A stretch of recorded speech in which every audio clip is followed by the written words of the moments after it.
All right. Hi, everyone. Hopefully, you can hear me and see me clearly. This is the first time that I am doing a Facebook Live, so I'm always worried about technical difficulties. Um, if you're around and watching the live, then please feel free to add in your comments. Let me know you're here. Drop me a hi. This is also a great way to sort of talk a little bit about some of your clarifications, ask me questions while we're on the live right now. So, yeah, thank you so much for joining in. Thank you so much for watching this. If you're watching this as a recording in the near future, I'm really excited about the topic today. We're going to be talking a little bit about kidney dysfunction in dogs and what that means. And again, in my work, with as a canine nutrition consultant, I have found that there is a fair number of dogs who do struggle with kidney disease and kidney dysfunction. And again, we see different stages of this, right? So not every dog experiences this in severe stages, but we start seeing starting signs and symptoms. And so I thought it would be helpful to do a conversation where we're just sort of talking a little bit about what that looks like in our dogs, particularly with signs and symptoms, but also really deep dive into treatment and management for the disease. And then, as always, I think taking the opportunity to bust a few myths, especially around the diet, because again, so much is said about the diet when it comes to kidney dysfunction in dogs, and there's lots of varying opinions and lots of differing opinions, which I think makes it really hard for pet parents um, to decide what's the best way to sort of approach this. So we're gonna talk about a lot of these different things. I do want to sort of give everyone a heads up. My husband's watching a football match in the other room, and it looks like his team is going to be winning. So you might hear some hooting and cheering in the background, but that's the context for that happening in the background. Um, okay, like I said, I think there are a couple more people who've joined in. So if you are here, do leave your comments. Feel free to ask questions in the chat box, and we can definitely engage with those as well. All right, so I wanted to start by really zooming out and talking about the functions of kidneys, right? And why those are important for the body, and what happens when those don't function effectively, right? So our kidneys, and this is true for our dogs as well, really work as water and toxin filtration systems, right? So they are primarily responsible for removal of waste products, and these waste products accumulate in our bloodstreams through interaction with food, through interaction with environmental toxins, through interaction with a whole of other aspects of the environment of the diet that our dogs are consuming.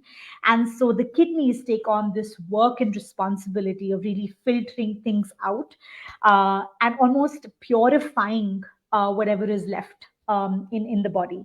And so they are responsible for the removal of waste products. They are responsible for regulating fluids in the body. And all of these waste products are flushed out through urine, right? Now, along with flushing out these waste products, they're also responsible for regulating very critical minerals like sodium, like potassium, like phosphorus, right? And so when our kidneys don't work properly, or when the kidneys in our dogs don't work properly, I think we start seeing um, impact on a couple of different things. One is we start seeing an accumulation of waste products in the body. And when you do your regular kidney function test, which really tells us how our dog's kidneys are working, we see elevated parameters of BUN, which is blood urea nitrogen, as well as creatinine, and these are waste products, right? So those parameters tell us how much of these waste products have actually built up in the dog's body. And so when our dog's kidneys aren't functioning effectively, we see a buildup of this waste product. We see a buildup of this toxin that is not getting flushed out of the system. It's not necessarily getting flushed out through the urine. But what we also start seeing is an imbalance in some of these key minerals like sodium, like potassium, like phosphorus, because the kidneys do play an important role in regulating them as well. And so, as a result, when we have dogs with kidney dysfunction, we start looking at certain diets and certain interventions, including medications, to help regulate these minerals in the body, because the kidneys that are responsible for that kind of regulation aren't doing that work effectively, right? Now, why do these kidneys stop working, or why do they stop functioning as effectively? The reasons could be many, right? And I think it becomes really hard for us to sort of identify what those reasons could be in each of our individual dogs' context. One, obviously the most common one is age. So as our dogs age, we start seeing a wear and tear of their organs, and so dogs are likely to develop kidney disease as they start moving older, as they start moving into senior ages. Again, this could look different for very different dogs based already on how much stress or how much immunity is already compromised within their health system. Again, we see that certain breeds or even certain smaller dogs, for example, are likely to end up with kidney disease, perhaps at a slightly earlier age as compared to other breeds. So again, I think age becomes definitely a big factor. I think the other one becomes overall, I think, a pattern of not getting enough moisture, not having access to enough water. Water is such a critical component, just like it is for human beings. And, I see so many of the dogs that I work with who do not drink as much water, who are quite dehydrated. And this poses an incredible amount of strain on the kidneys, right? Because the kidneys do need water again as a way to flush these toxins out. And so when dogs aren't consuming enough water, the kidneys, there's a lot of pressure on the kidneys, but also the dogs aren't producing enough urine. And so we start seeing this buildup of toxin and waste products in the body. So again, for a lot of dogs who are on dry food without access to regular drinking water, this can become a problem at a later point in time. I think the other, reason, and again, this is something that I'm sort of slowly reading more about and learning more about. So what we start seeing is with dogs who aren't given enough opportunities to relieve themselves enough, what's happening is that there isn't an outlet for those toxins and for those waste products to flush out. So those toxins and waste products are actually getting stored in the body and are getting built up there because our dogs aren't able to relieve themselves as much as possible.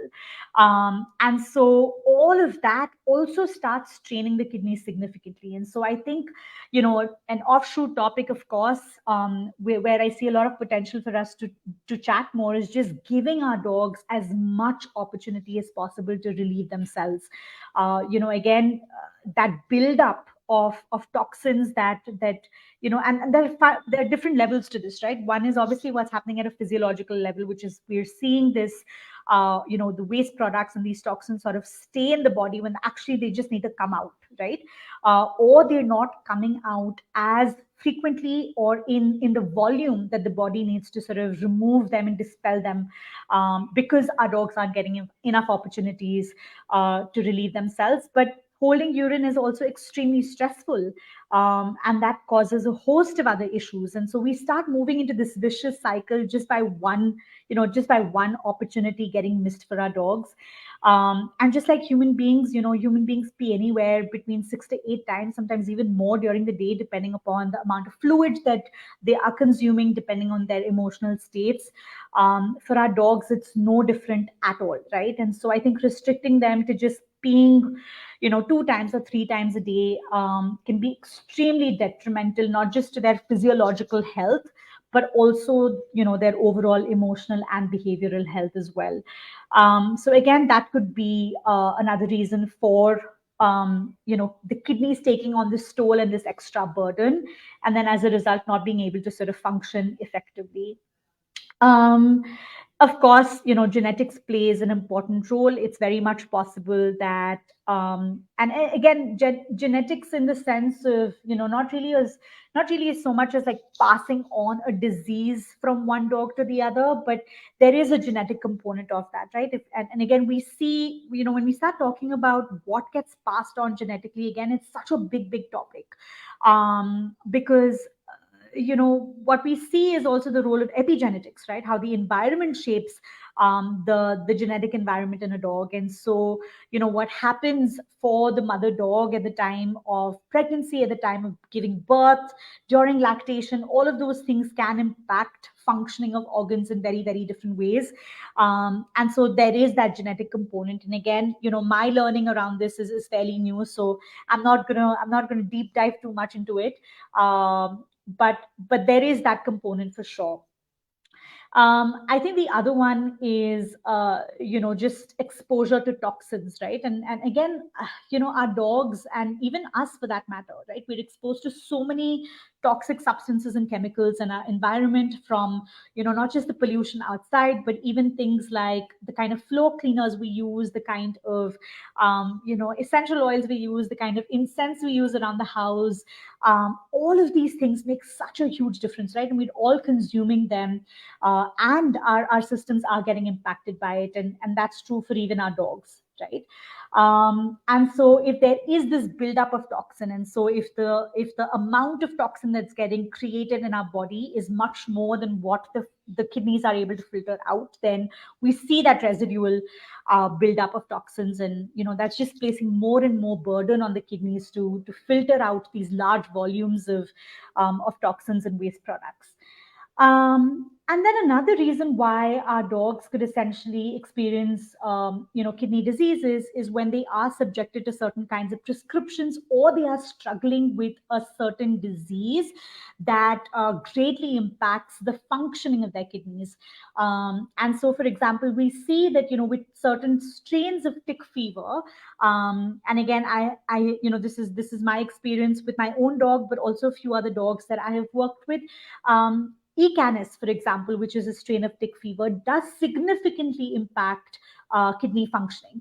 And so, dogs who might not have had elevated kidney parameters will potentially show elevated levels on a kidney function test if they are struggling with a strain of that tick fever, right? And so, that does alter the way the kidneys work. And the thing about kidney dysfunction and disease in dogs is that it is irreversible. So once the kidneys stop functioning effectively, they don't necessarily go back to functioning like normal, right? So we do start seeing a little bit of that slowdown. We do start seeing a little bit of that deterioration.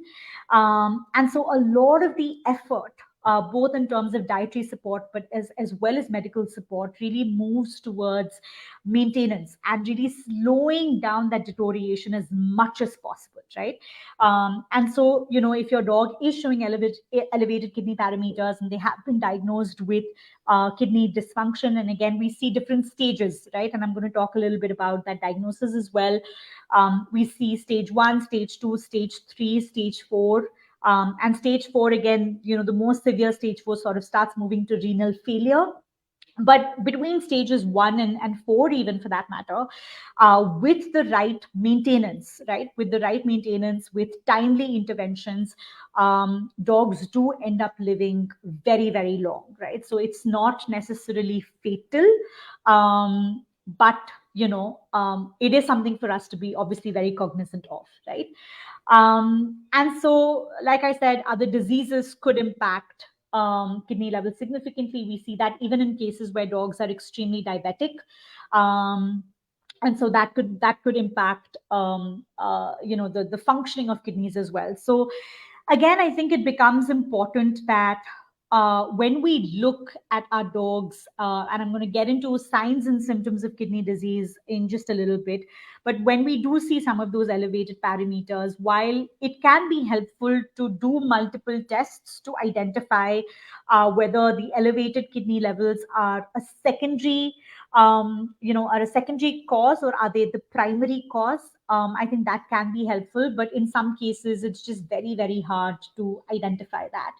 Um, and so, how do you identify essentially whether your dogs are struggling with kidney disease? Um, and so, obviously, the first thing is doing your kidney function test, and your kidney function test will essentially look at how well your kidneys are functioning. You also have SDMA tests, which are essentially, another level of tests to understand the amount of the exact functioning of your kidneys, the amount of creatinine that your body is producing, that is stored in your body, the rate at which it's getting wasted, etc. Now, both are really helpful, and again, I have found vets, vet professionals sort of recommend both SDMA as well as KFT. KFT is kidney function test. You see some vets prioritizing KFT over SDMA. Again, I think it's important at this point in time. I'm the person who likes to work with multiple sets of data for me to really see the correlation, um, or overlaps, I suppose. And so, you can do both. You can test, you can do the KFT, you can also do the SDMA. And again, that sort of brings together, gives you a little bit more of a holistic picture in terms of how effective or ineffective your dog's kidneys are functioning at the moment. But usually, we start seeing a few other signs and symptoms, right? And so the one big one is, ammonia breath. And this was an interesting, revelation for me. And again, the last 2 years, Mutton has struggled with really elevated kidney parameters, and she's been diagnosed with stage 2 kidney dysfunction. So this has also been a really personal learning journey for me.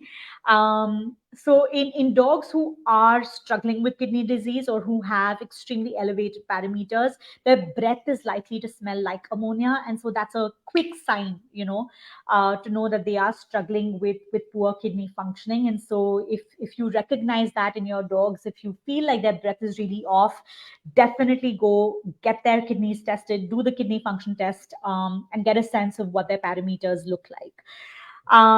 That's one. I think the second one becomes loss of appetite. And this is such a common symptom, right? Because again, when the body experiences a certain challenge, and this could be a disease, this could be injury, our dog's taste and smell perceptions are significantly altered. And so that often leads to being very finicky or fussy about certain kinds of foods that they want. It also leads to them experiencing a loss in their appetite. And that's not necessarily always a gut issue. I see a lot of pet parents feeling like, or, even coming to me saying my dog is struggling with not eating food on a timely basis or not eating enough food, and we think it's a gut issue, but again, it could be a kidney issue. And so if you see that persisting for a long period of time, then that's something worth checking out as well. The loss of appetite also occurs because of nausea. And again, nausea becomes a really big symptom of kidney disease. And again, nausea is slightly different from throwing up bile, or acid reflux. And I think it's important to make that distinction. You will usually see, what I have seen with Mutton, for example, is the nausea interferes in her eating certain kinds of foods for sure, because then you're very, very sensitive, right, to smells, and you're very sensitive to tastes. And because our dogs understand so much of the world through smell, certain foods are likely to exacerbate their nausea, certain foods are likely to sort of calm or soothe their nausea. And so that also comes in how they're being selective about their foods. But you're likely to see them throwing up. Again, it could be froth, it could be bile. Sometimes dogs are likely to drink a lot of water and then sort of purge. And again, the bile can also be extremely smelly, extremely smelly, and that can often also be a sign of kidney disease. So again, with loss of appetite, with throwing up, again, all of these are linked to gut issues, are linked to liver issues, are linked to kidney issues. And so if you see those happening repeatedly, or if you pick up on some of these smells, best to go to the vet, do a KFT, do your SDMA test, get a sense of what those parameters look like. The other one is actually chronic UTIs, right? And so, again, when our kidneys aren't able to function effectively, what is happening is that they're not able to flush out those toxins and waste products very well. And so, there is this buildup, like I spoke about. And so, that can often, combined with limited opportunities to relieve themselves, dogs do develop UTIs. And so, if you are seeing a situation where your dog is your dog has smelly urine without a UTI, with a UTI, your dog has chronic UTI.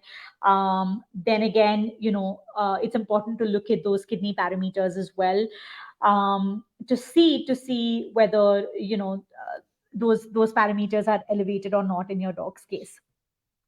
And so, what we start seeing is, again, when we, and again, what usually happens is, what I have found seems like a good way to sort of really look at this is to do your kidney function test, to do your SDMA test, but to also do your ultrasound scans, right? Because your ultrasound scans will really tell you the structural changes that have happened in the kidneys.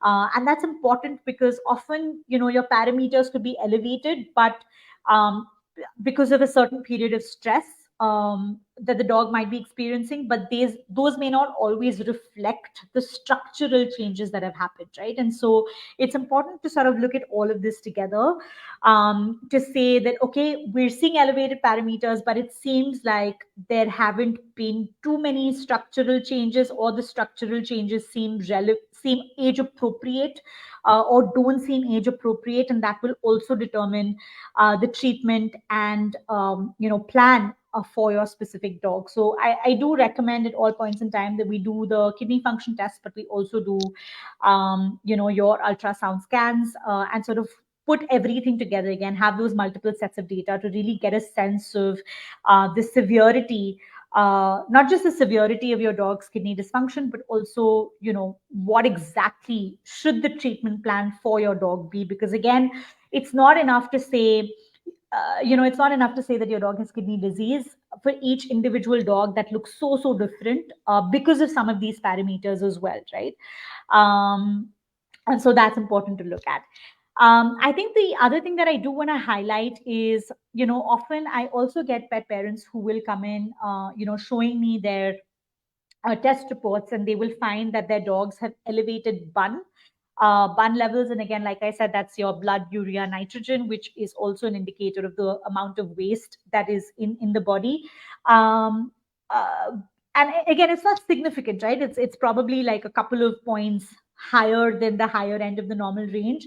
And again, that could happen for a couple of reasons. It seems like dogs who are already on a meat based diet do show elevated parameters of bun. And they also do show elevated parameters in certain liver tests, for certain liver levels. And so, again, if your dog is on a meat based diet, I would take the bun parameters with a little bit of a pinch of salt, depending again on what is the reading that's coming up, right? The second thing that's also true for bun is if your dog is dehydrated before, right? And if your dog hasn't had enough water, then it's likely that the bun levels are slightly higher. And so what I do recommend in those cases is usually, we work with, we look at bun, we address that as much as we can, but we also look at other parameters, right? So creatinine is a very important parameter, because that will tell me how much really, together with bun, how much waste product is actually in the body. And so again, what I've often found is, bun parameters could be slightly elevated, and again, I'm saying slightly, but creatinine is well within normal. And so it's something that we can keep a watch for, but we can also address with all of the caveats that we have in place, right? And so again, I think it becomes important to thought partner with your vet professional on what you are seeing in terms of readings, and not just freak out because you're seeing elevated blood levels and then that means that your dog has kidney issues. That's not always the case. Again, I think it's important to have those conversations with your vet. Again, I think having that conversation on if your dog is on a meat-based diet, to let them know that your dog is on a meat-based diet. I think go back to them with the information that it seems like dogs on meat-based diets do show elevated bun parameters, on some of these tests. I think have all of these conversations, because again, when we are looking at these tests, each individual each individual dog's context becomes very, very important. So that is just something that I do want to caveat for everyone here. Okay, I think that I do want to talk a lot about now diet, because that's such a big part of it. And again, like I said, both in my experience with mutton, but also with the pet parents that I consult with, vet professionals, they talk about, medication is something that will be lifelong in terms of maintenance. But the other thing that they talk about is also diet. And when we talk about diet, we start hearing two, three kinds of things, right? The first one that we hear is just feed your dog renal food. And I have so many different issues with prescription diets, which I'm going to get into now. So I think, again, when we look at renal food prescription diets, when we see renal prescription diets, we see two kinds, right? One is obviously the dry food, and the other one is, there are some brands that do wet food with renal prescription diets. I think the dry food to me is an absolute no no, because at a time when the kidneys need more fluid, um, the lack of moisture in that dry food is a big, big problem, right? And so, what we are only doing is further adding strain and burden to the kidneys to, already strained and burdened kidneys to filter more of this out without the necessary fluids or the necessary environment for them to do that work, right? And so, dry food to me in that sense is just a no no. Again, I know that some vets would sort of counter this by saying, okay, you can just, soak kibble in water or broth and then feed your dog. And I think that's where, I think there are two things, right? One is I think that Dr. Karen Becker, I think, she spoke about how this is actually counterintuitive and this doesn't get processed very well in the gut. Kibble mixed in water or broth, and I will look up that study and share that with you. I think that's one part of it, but I think the second part of it, to me, is also the fact that there are a couple of different problems with prescription diets that are mass produced this way, right? One is, they are generally low in sodium. And so that becomes an issue, because not all dogs with kidney dysfunction will necessarily have high sodium, right? And so, again, this we can only test when we do a full electrolyte test for our dogs. And so what we see is, and this is where the individual context comes into play, right? If a dog is already, for whatever reason, relatively low on sodium, we cannot lower that sodium further, because that sodium is required, for the system to work effectively as well, right? If the dog already has a normal range of sodium, then we don't necessarily need to feed them a low sodium diet, right? If a dog has a very high sodium range, then that's when the low sodium diet comes into place.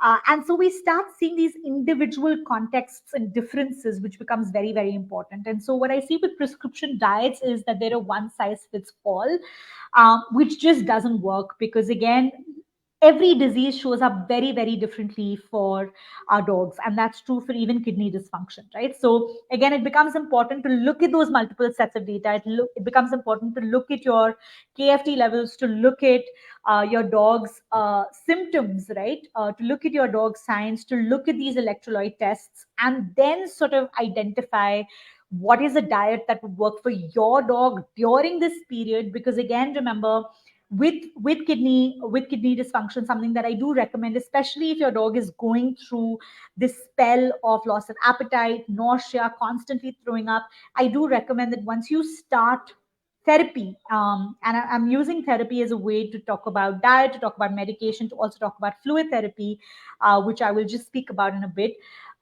When you do that therapy, it's important to sort of test, right? And so you could test once in 2 weeks, you could test once in 3 weeks, once in 4 weeks, but to just see how effective that therapy is and how do you tailor it a little bit here and there, right? So um, again, prescription diets become, one size fits all. Low in sodium may not work for every dog, right? And so again, we need a little bit of an individualistic support with that diet.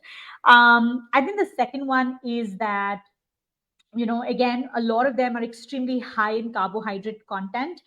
And I'm not the one to demonize carbohydrates. I think the issue becomes when the carbohydrates are, one, either simple in nature, or they have an extremely high glycemic index, or they are just really poor quality of carbohydrates, right? And so in kidney diets, for example, I do, in based on the individual context, I do recommend carbohydrates, but I do recommend complex carbohydrates that that are again responsive to the tests that I'm seeing. So, for example, if I see that a dog is struggling with extremely high phosphorus levels, I do recommend carbohydrates, whole grains, complex carbohydrates that are relatively low in phosphorus content, right? And so it's not, again, like I said, it's not generic. It's not one carbohydrate for every kind of dog, because that doesn't work, right? And so I think the problem becomes is that these foods generally are heavier on carbohydrates, and our dogs need a little bit more than carbs, right? Our dogs do need a fair amount of protein, and I'm going to come to the low protein bit in just a bit as well. But that's another one. I think the other one that becomes important is, for dogs who are struggling with kidney disease, they do require very high quality of omega 3 and omega 6 fatty acids. Omega 3 and omega 3 fatty acids, particularly, also just helps the body fight inflammation. It reduces it significantly. And so, what we see is, high quality fish oil, preferably, natural forms of sardines and anchovies. Sardines, particularly, are extremely high in omega 3 fatty acids. We want to feed our dogs who are struggling with kidney dysfunction as much of these as possible, because they do fight inflammation significantly. But what happens is, when you have these mass produced diets, there is a very high possibility that these omega 3 fatty acids become rancid. And that happens, right? And so, even if you make, for example, even if you use fresh fish to make paste, or to offer fish, sardines or anchovies, it's very important to take care of them, and sort of store them, freeze them, defrost them, thaw them in a right way, because they can turn rancid really fast. And once they turn rancid, it's a problem. It's no longer safe. It's no longer beneficial to your dog, right? And I think prescription diets that are mass produced like this have a very, very high probability of rancid omega 3 fatty acids, which again is not really going to help fight inflammation in your dog. It's possibly going to add more burden to your dog's kidneys right there. Um, and then the last reason why, again, I don't recommend prescription diets is because they're loaded with synthetic vitamins and minerals. Um, and I think so much of that can be available, is available in natural form. It's not can, it is available in natural form. And so I think our dogs do benefit with eating a lot more fresher food. These are also foods that are anyway more wholesome. They are nutrient dense. They have a lot of moisture, right? And so what our dogs who are struggling with kidney dysfunction need is moisture rich food, and that's what's possible with fresh food. And so what happens is, when we feed our dogs prescription diets during this time, what we start seeing is that the synthetic vitamins and minerals, a lot of them just put more stress on the body, on the kidneys, to sort of filter out and regulate into the bloodstream as well, right? So um, it's just, to me, the whole picture of it just adds a lot more pressure on our dog systems. I think, however, though, that there are certain situations where, I have found pet parents sort of feeding their dogs prescription diets, where prescription diets could be necessary. Um, But again, I feel like that's a very one to one context, right? And I think it comes down to, again, the support that you have. It comes down to the conversations that you're having with your vet.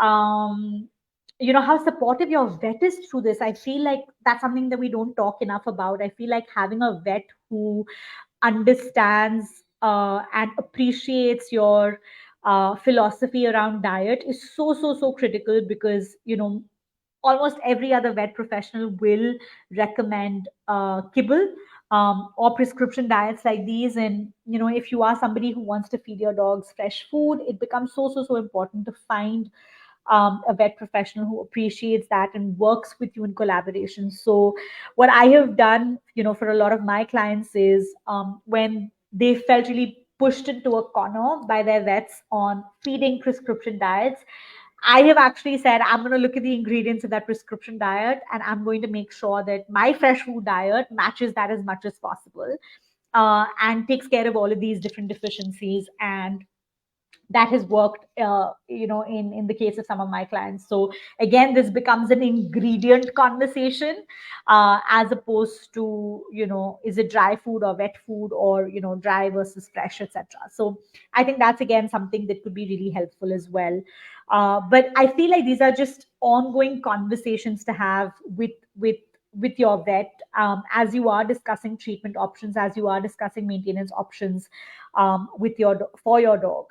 Um, the other thing that I wanted to mention is that something that's a big part of maintenance for kidney dysfunction is actually fluid therapy.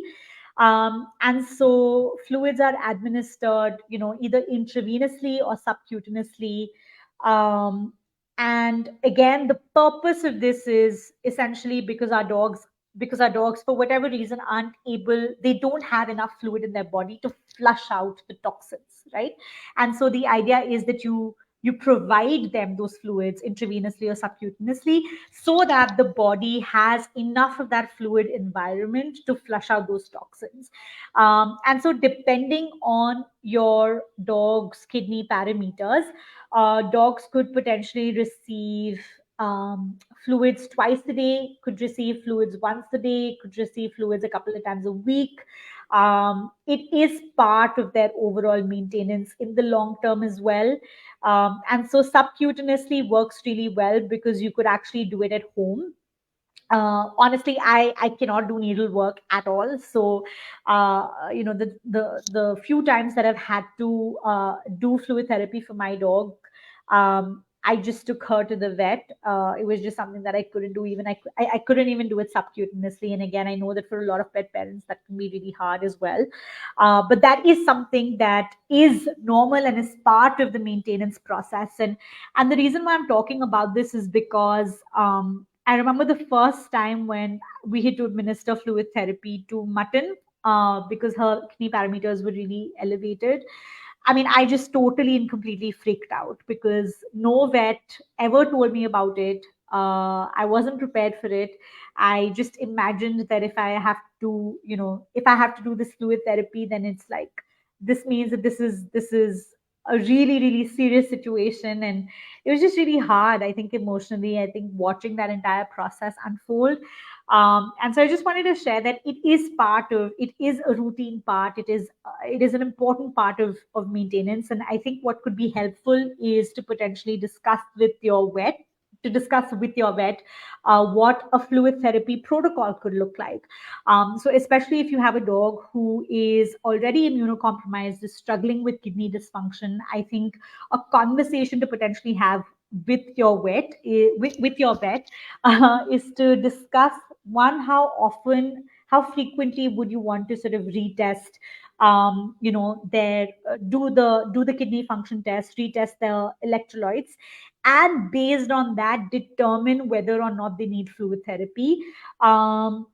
Because again, I think what can be helpful is these trinkets of fluid therapy through the course, as opposed to waiting for things to get severe or deteriorate and then sort of go down that path, right? So again, I think I think these are important conversations to have with the vet professionals that we work with. And again, each treatment protocol would look very different for different dogs based on their parameters, based on their conditions, based on the symptoms that they're showing, based on just overall patterns as well. So that does become important. So fluid therapy is something that will be essentially a part of your dog's maintenance protocol for sure. Um, all right. So we spoke a little bit about prescription diets. I'm just going to wait in to see actually before I start talking about low protein diets, which is such a controversial topic when it comes to kidney dysfunction in dogs and maintenance for our dogs. If there are any questions or comments at this point in time, just a reminder to drop them in, and I'll be more than happy to sort of answer them and take it forward from there. Um, but let's talk about low protein diets, right? So protein is high in phosphorus, and so what happens is that when phosphorus isn't when when excess phosphorus isn't removed from the bloodstream, it does become waste, and it starts taking a toll on the organs, because again, phosphorus and calcium interact very closely. And so what we see is excess phosphorus in the system could also lead to calcium deposits in different organs across the body. And so that is why vets essentially recommend a low protein diet. It is to combat that phosphorus. But there are several issues with low protein diets. One is this whole idea of low protein with kidney dysfunction actually happened on a test that was done on rats sometime in the early 60s, late 60s. And it was never administered, it was never tested for dogs. Sometime in the later years, we started doing a few tests on dogs with kidney dysfunction, and there has been no scientific conclusion, no firm conclusion that low protein diets could actually slow down progression of kidney dysfunction in dogs, right? That is largely based on the test that was done on rats. In dogs, there is no scientific conclusion yet. In fact, what we have seen, and I will share the links to these studies, is that in some dogs, in dogs who were struggling with canine dysfunction, when they were on a protein restricted or low protein diet, and especially when they were on a low protein diet, restricted protein diet prematurely, it in fact impacted their overall health and well-being, and even lifespan and longevity. And so I think what's important to remember, and this is such a hard conversation with vet professionals, so I really empathize with pet parents who are having this, is that there is no scientific conclusion, right? It isn't to say that a low protein diet will actually slow down the progression of the disease in your dogs. I think what becomes important for us to remember with protein, however, is that one is all dogs need high quality protein, right? And so if we're feeding our dogs low quality protein, that is anyway a problem, irrespective of whether your dog has kidney dysfunction or not, because low protein is likely to get less absorbed, less digested. It's also likely to cause an incredible amount of inflammation and stress in the body.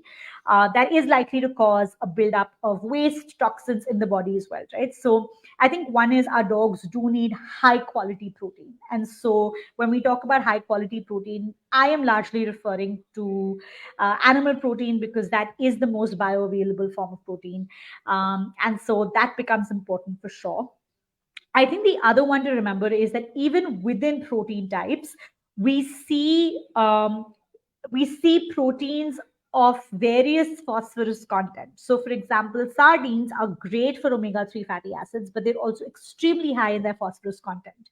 So, I would never recommend feeding a full meal of sardines to your dogs.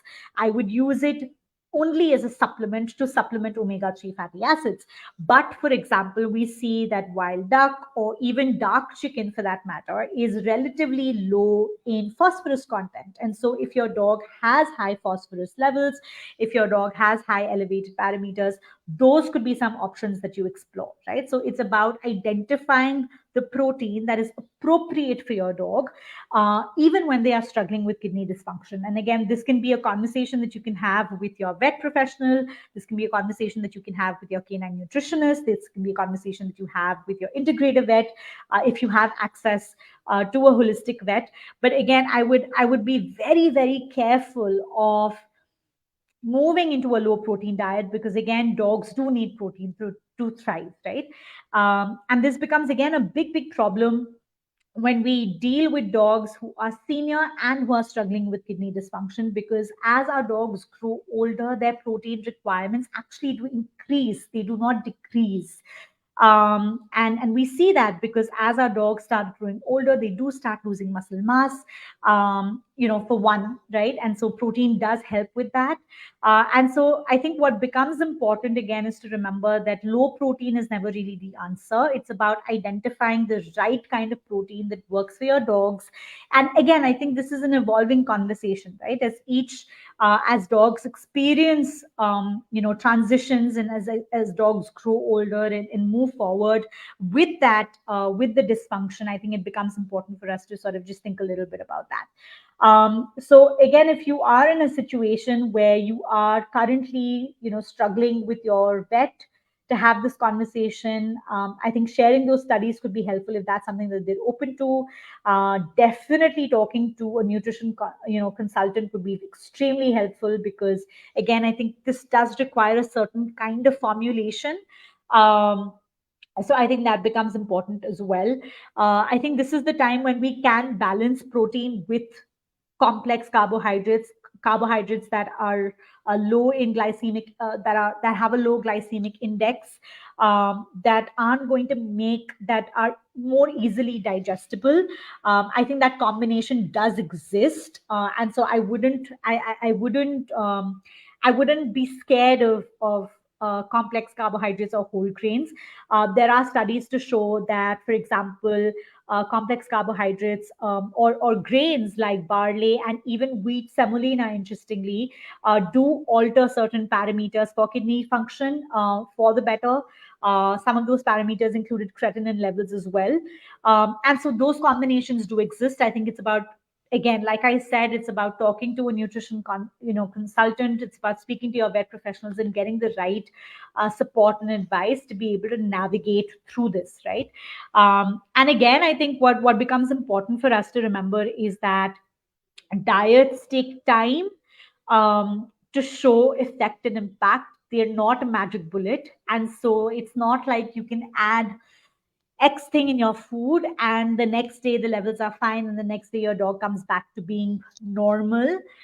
That's not how diets work. They do take time, but I think the important thing is to, again, balance what we're seeing clinically with what we're seeing even behaviorally and symptomatically. Um, and so that's why I don't recommend low protein diets. It's a tough conversation to have with vets, but definitely a conversation that is worth having with your vet. And I think, again, I think if you are working with a canine nutrition consultant, it's very helpful to have a consultant who understands the tension, right? Because at the end of the day, you also want to work with your vet and take their help. And so I think it can be slightly complex. I think some of these things, when it comes to care for our dogs, is tricky, and I think it's about really making sure we're advocating well for our dogs, but also balancing perspectives that we're listening to. And so the last piece that I wanted to talk about in this webinar really is, so I have said no to prescription diets. I have said no to low protein diets. So what does dietary support for kidney disease really look like? And I think I've already touched upon a couple of these things. I think one is just, making sure that you're providing high quality protein to your dogs, and making sure that you're providing the right kind of protein to your dogs. Um, and again, I think choosing these kind of proteins is based on their individual individual levels, individual test parameters. I think it's important to adjust quantities as well, based on each individual dog.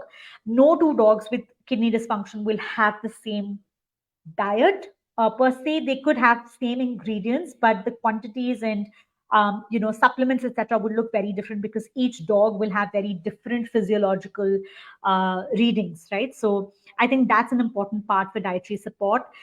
Do not remove protein, do not eliminate it. That could cause just so much more harm than good. And so I think if you're struggling with figuring out what is the right quantity, what is the right protein, do speak to your canine nutrition consultant and get their help, because again, our dogs do need protein to be able to thrive and do well and fight that inflammation, right? That is such a big source of a building block for them in terms of the food.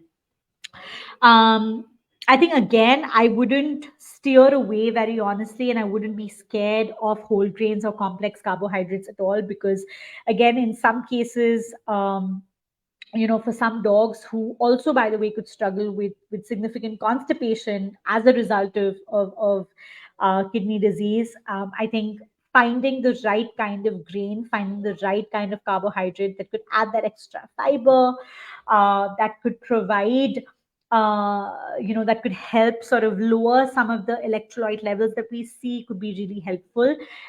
Again, the caveat that I'm adding is I am only talking about whole grains. I'm only talking about complex carbohydrates. I am only talking about, grains that have certain mineral composition, right? So I would not recommend, for example, brown rice to a dog who is struggling with very high phosphorus, because brown rice does have a very high phosphorus content. And so I think it becomes about fine tuning and, doing these individual pieces for dogs based on what we are seeing of their reading. So that's one. I think the other one that's an important part of dietary support for kidney disease is just polyunsaturated fats. And I spoke a little bit about this. These usually are in the form of omega-3 fatty acids and omega-6 fatty acids. And again, finding the right balance for these are also important. And so, sardines and anchovies, high quality fish oil are such a great source of omega-3 fatty acids. Flax seeds are such a great source of omega-3 fatty acids as well. You find omega-6 in other fats. You find them in also certain, parts of in chicken as well, in certain protein types as well.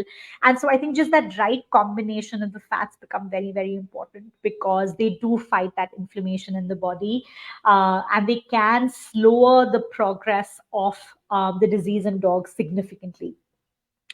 I think the other one that I would look at definitely is just a combination of herbs and medicinal plants, and different dogs will respond to these differently. I think this is the place where, nature is just filled with so much abundance, and I think that it takes a little bit of work to identify what is the right one for your dog again.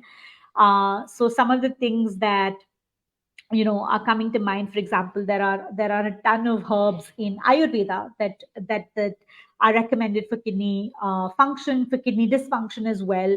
There are a ton of food within functional medicine that can help. Nettle is one example, ginger is another example. Moringa has shown to lower creatinine levels in humans, and so that's something that could be helpful. I think again, these supplements, and I think what's important to remember about these supplements are these are just supplements. They are not primary food, right? They're secondary metabolites that are essentially in the diet for very, very therapeutic purposes. And so, it's possible that your dogs will need them for a longer period of time. It's possible that your dogs will need them for a short period of time. Again, I think the frequency of these, the dosage of these, whether your dog takes to them, doesn't take to them, I think choice within those becomes very, very important. So again, this becomes very, very individualistic to each dog. But herbs and medicinal plants, 100%. I think they're such an important part of the diet support as well. I think the other one that I do want to talk about is just like medication, because again, a lot of dogs who do have kidney dysfunction, and again, if this is at a stage 1, stage 2 upwards, they will need lifelong medication. And the dosage could vary, right? And the dosage could vary, the medicine could vary, but this could be in the form of allopathic medication. And I wouldn't, I think often this becomes like, uh, often we see like a natural versus allopathy kind of approach. But there are situations, especially when we are treating disease, where medicine is important, right? And so I think that if you are working with a vet, if you are working with alternative medicine, whether that's traditional Chinese medicine, whether that is bark remedies, whether you're working with an herbalist, whether you're working with a homeopathy doctor, I think do discuss the existence of all of these ways together, because they can work together. They can be, that is the point of it being holistic, right? Holistic doesn't only mean natural. Holistic means that we are taking into account even allopathic medication, and those medicines do serve a purpose. So I think that when we are looking at disease, when we are looking at irreversible diseases, I think allopathy does play an important role. And so discuss what that longevity of that medication looks like with your vet professional. I think if you feel like that kind of medicine is not necessarily effective for your dog, or it's showing side effects, discuss that, have that conversation. Again, there are lots of options available out there. There are lots of ways to find medication that is effective for your dog. And so that's definitely an option. I have found that mutton responds to homeopathy um, decently. And so there have been situations where she has had both allopathy and homeopathy work really well. And I know a lot of clients who do that as well. And again, homeopathy is not something that I advocate for necessarily with everyone. This is just a very personal pet parent experience. Homeopathy has not been effective, I suppose, for Lucci as much, but it has been effective for mutton. And so again, I think there is a component of an individual constitution that perhaps kicks in as well. There's just so much about this that we still don't know, but that's what it is. So yes, medication could very well be an important part of the dog's maintenance as well. So don't necessarily shy away from that.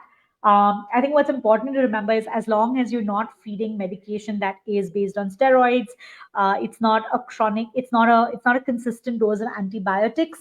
I think you're fine. Usually, anyway, with kidney dysfunction, they avoid putting dogs on steroid medication. So I don't think it necessarily reaches that point. But yes, medication could very well be an important part. And I think the last part with the dietary support really is to make sure that your dog is drinking lots and lots and lots and lots of water. I feel like this is so, so, so critical. And I think often we think that because our dogs are having fresh food, their moisture content is being met. While that could be true, I actually I think they are meeting a certain part of their moisture content, but it's not enough for them to not have water. Like that's just significant, right? And so depending on the size of your dog, depending on the weight of your dog, each dog will have certain water requirements. Vets are more than happy to share what those water requirements could look like. It could be anywhere from 800 ml to 2.5 liters or 3 liters a day.